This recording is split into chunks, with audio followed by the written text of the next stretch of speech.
Let's talk about manufacturing now. How did Sourstrips? This is a big one. I think your identity has shifted from like a deadlift bra.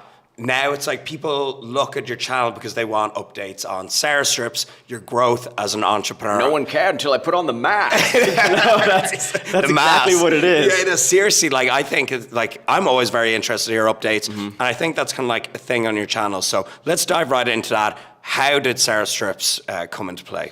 How was it born? So Sourstrips is a candy company that's predominantly in the United States, but we are worldwide. I mean, if you go to I think the Dubai airport, we're there. I mean, we're all over the place, and it's been the fastest growing business endeavor of my life that I never imagined that it would. And it's, I worked on Ever Forward, my clothing brand, for like 5 years, and it never even saw a piece of the success that Sourstrips has had in 3.5 years. Why do you think that is? I think something different. I think it kind of went viral. It did. In a way, and it still is, and I don't know. I mean, I attribute the success of Sourstrips with a lot of things, and I think it's like the harder you work, the luckier you get.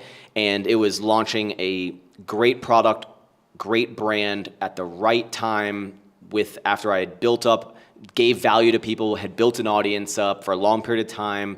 It was just the perfect time. It was this perfect storm of serendipitousness, And so the origin of how it kind of came to be was I have just been a diehard candy fan my entire life. And a lot of people are like, "Oh, I like candy too." I'm like, no. You don't even begin to understand how much I can eat, enjoy, think about candy. I can just eat it until I'm physically ill. And you do. I do. Everyone's seen it. Still do. I still do. So as someone who's seen everything on the market, I realized that there was just an opportunity for a new player because I've seen everything. I've tried everything. The candy industry is not necessarily the same as the drink industry, whereas, a lot of people are having success with energy drinks or, even alcoholic drinks or whatever, but there's new players every day. Whereas in the confectionery space, it's not as common for a new product to come on the market. And if it is, it's generally from the major players, the Trolley, the Haribo, whatever. And, as a kid, whenever there was a new product on the shelf, because I'm not even exaggerating, even to this day, especially to this day, when I would go into a convenience store, gas station, whatever, I always would go down the candy aisle because I'm looking I'd grab the candy I'd want, and then if a random company would have a new product, you would notice it because it's not every day that there's something new. And most of the time you would try it and it'd be like extra sour and you'd eat it and you'd be like, this sucks. It's like, why are you lying to me?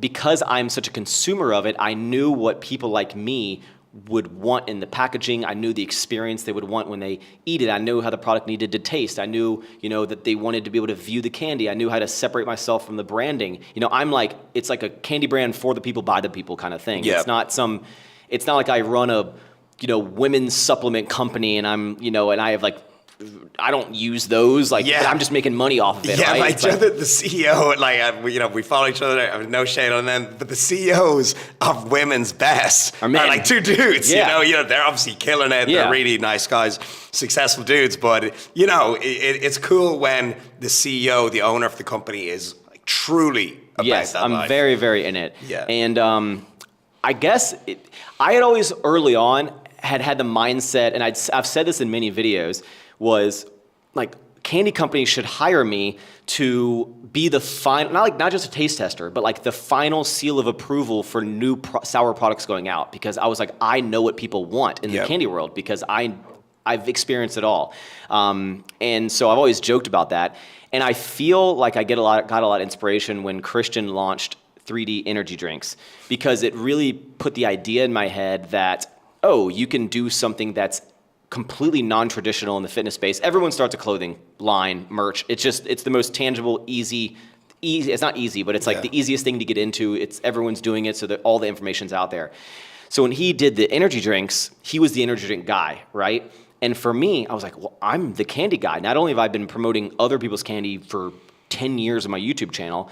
I also, when I'd go to expos, you can look at any video that you've seen me at expo, look in the background on the wall, you'll see mounds and mounds of sour candy. So it was just a very organic, natural thing, right? So when I saw it was possible from Christian, that put a spark in my head originally on, because Christian has partners, because again, he knows nothing, now he does, but he didn't know anything about, beverage distribution, retail expansion. He didn't know any of that stuff. So he had partners because he's like, you handle the business, I'll be the face of it, I'll be the marketing, and it makes totally sense. And that's what a lot of people do because it makes sense, right? Yep. And I started going down that path and got some business partners, but we ended up not being able to source a manufacturer as well as we thought we could, and they kind of fizzled out. And then, this is in 2018, early 2018. Flash forward, I kind of gave up on the idea for about 6 months, moved to Texas, and then one day I was just like, I really want to, I'm gonna try again. Like I'm gonna sit down, I'm gonna do all my Googling again. I'm gonna back out to people. I'm gonna keep reaching out to manufacturers, because the problem is, when you're launching a new product, you have no idea the success it's gonna be. And for all these candy manufacturers, for them to take on a new client, you need to have a massive amount of production that you need to do, because they're not going to stop a line on their production plant for one pallet of product to see if it works. They're like, no, you need to order, a boatload of it. Yeah. And you're like, well, I don't need that much. Well, they're not going to take you on as a client. And so there's a lot of hurdles you have to get over. And, I really believed in it. I ordered a large amount and, tested it and had this big marketing plan behind it and launched it on my 30th birthday. And I built this hype up for 6 months on it. And I didn't tell people what it was, but I told them what the cost was going to be. I was like, look, it's my 30th birthday. And I kept saying this. I was like, I need you to save up $25, everyone. $25. That's what it's going to be. $25. That's good marketing. It's $20, $5 for shipping. So even you don't know what it is, but I need you to save $25. And you've never bought anything for my 30th birthday. You've been watching my videos for 7 years. This is my birthday present. I want you to spend $25. I'm asking you to spend $25. Support me on this, because I knew that it had to be a success out of the gate or it wasn't going to work. It needed to blow up.